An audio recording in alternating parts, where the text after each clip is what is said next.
Today we've got plenty to talk about. There's plenty happening. It's been a good week. It's been a positive week in terms of movement, in terms of legacy.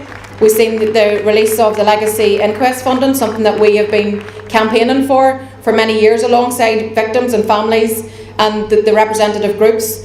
And it's also been a big week for the Finucane family.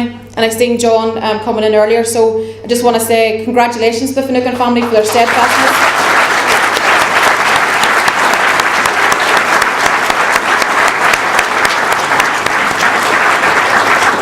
You know, they have campaigned tirelessly, and to get this result this week, I think it is amazing. But now the British government need to live up to their commitment, and they need to deliver a full public inquiry. And we'll certainly hold their feet to the fire on that. So, what we're here today for is, because where else would you be on a Saturday morning? Only coming into the room to talk about Irish unity, because that's what it is. That's what we're talking about. It's about how do we shape the year ahead? How do we make sure that our politics are right? How do we make sure that we're campaigning and that we're out on the ground and talking to people? So it's very much about charting our way forward. It's very clear to all of us that the whole national political landscape has changed and is changing, and that's something to be welcomed. It's something to be embraced. It also poses challenges, but it also poses opportunities. So therefore, how we position ourselves as a party, how we position ourselves in terms of those interests who we represent, requires careful, intelligent deliberation and consideration. The party at a local, at a national and international level is in the centre of all the public and political discourse, and we're providing that strong Republican representation, analysis, leadership, whether it be here in Belfast, in London, in Dublin or in Brussels. And we continue to enjoy huge support from Irish America, from our friends in Sinn Féin in Canada, and we very much value and appreciate all of that support. But as I said, today is about thinking our way forward. Today is about talking out how we as activists collectively keep the party on the front line, on the front foot, and at the forefront of political change that's happening all around us. So that includes getting us ready for the council election on the 2nd of May, and perhaps a few other elections which may occur. It also is about Brexit and the huge challenges that are hurtling towards us over the course of the next number of weeks. It's about how do we continue to drive forward the momentum that's now there for Irish unity. And it's about building the party. It's about building a truly national movement that's going to right across Ireland in order to give us the opportunity to effect political change and constitutional change right across this island. So the local government elections on the 2nd of May will, here in the north, and also local government elections in the south at the end of May on the 24th. So that presents a real opportunity for us, a massive opportunity for us to set out our stall, to set out our vision for the future in terms of reunification, because that's what it's about. Every election from here on in is fought on that basis. So it's about us going out and winning that grassroots support. It's about getting support for strong, passionate, able, capable Republican candidates who are going to be the community voice, whether that be in City Hall here in Belfast or in councils the length and breadth of the country. And it's about candidates who want to bring about meaningful change. It's about candidates who want to bring about progressive change, and it's about candidates who want to make a difference to the communities in which they serve. And people can see the difference, people can see the change, people can feel it, and they can see it day and daily in terms of the delivery of all of our councillors. Whether that's new leisure facilities, whether it's in terms of inclusive growth projects, city deals in Belfast and Derry, whether it's around signage policies in councils, the developments that we've seen in councils right across the board. If people can see the practical difference that Sinn Féin elected representatives bring to the communities which they serve. All of our mayors and our chairs have been so active in providing that strong representation for everyone, and all of that demonstrates our ability to make change, to make an impact through local delivery. So we're always thinking nationally and we're always delivering locally. As a party, we have for over 30 years struggled hard to challenge discrimination, to defend those whom we proudly represent, and we stand strong for equality and delivery, and that's going to continue. One of the positive things this week has been the issue of the Lord Chief Justice funding, and that belated move by the British Government to finally fund the Legacy Inquest is something which we welcome. But what we now must see is the full implementation of all of the legacy mechanisms that were agreed, so that families can have access to proper investigations, to truth and to justice. We need to see the British Government to end their procrastination, and we need to see these delivered immediately. No family should have to wait any longer for truth and justice about the death of their loved one. No injured person should be deprived of a pension that will allow them to be cared for with dignity in their lives. And no one suffering from mental trauma should be trying to cope without adequate support services being in place. Just going to say a few words about the B word, Brexit.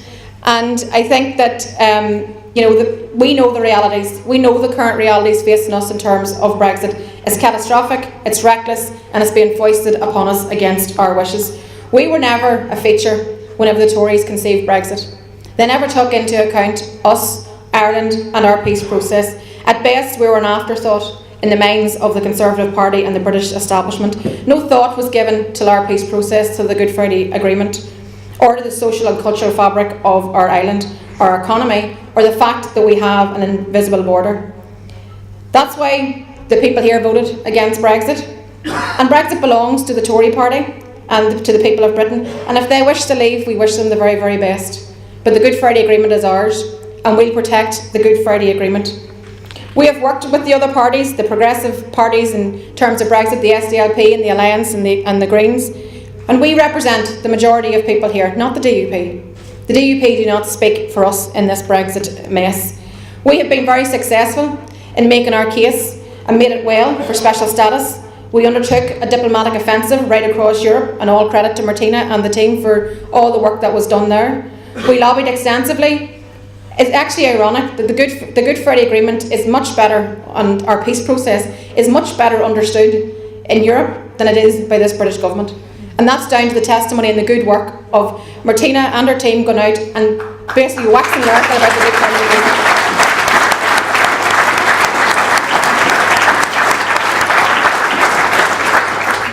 So as we speak here today, Brexit's only a number of weeks away. I think it's 3 weeks away. The withdrawal agreement that was negotiated by the British government and the EU is it's the least worst option. It's far from perfect. We've never said it's perfect. It doesn't deal with all the issues.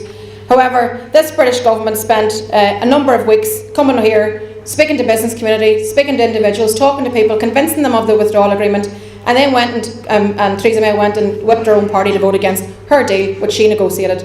Enormous bad faith, huge bad faith, which people now have been exposed to on behalf of this government. So that chaos is going to continue in London. And there's a lot of uncertainty, but there is certainty here. There's certainty here that we need to protect our Good Friday Agreement. There's certainty here in terms of the negative implications of Brexit. So the challenge to us here in Ireland, in any case, is to begin the conversation about our own strategic interests post-Brexit in terms of our rapidly changing political landscape, our economy and the constitutional future of this island.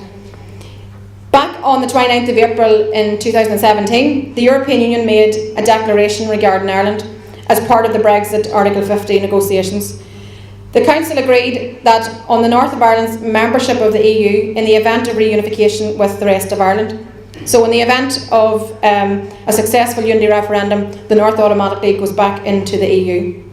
We want to avoid a no deal. We don't think that's a good outcome for citizens here. However, should we arrive at that place, we have told Theresa May that it's incumbent on her to put the question to the people. Let the people decide the constitutional future of this island. It's in the Good Friday Agreement, an agreement that was endorsed by people the length and breadth of this country. A key provision in that in the Good Friday Agreement is obviously the referendum on Irish unity.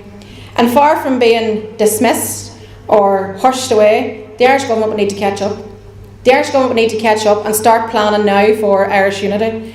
They need to put the preparations in place, and part of that preparation should be the urgent convening of an All-Ireland Forum to consult on our constitutional future.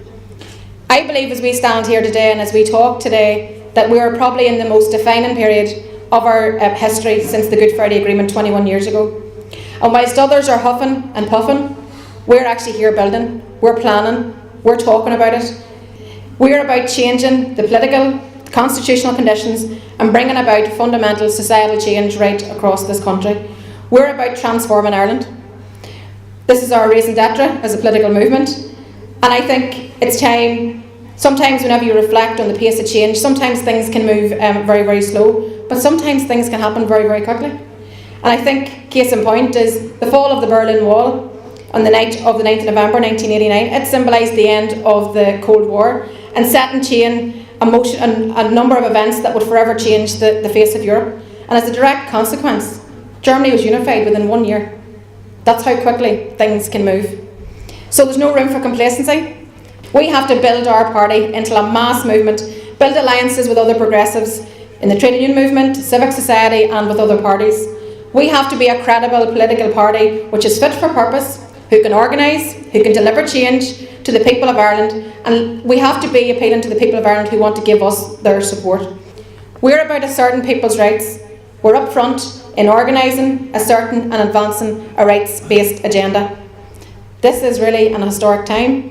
It's a time of opportunity. It's a time of courage. It's a time for ambition. It's a time to up our game. And we're on a journey, but we're all on this journey together, and it's going to take all of us. So comrades, this is a time for Irish unity. Let's make it work.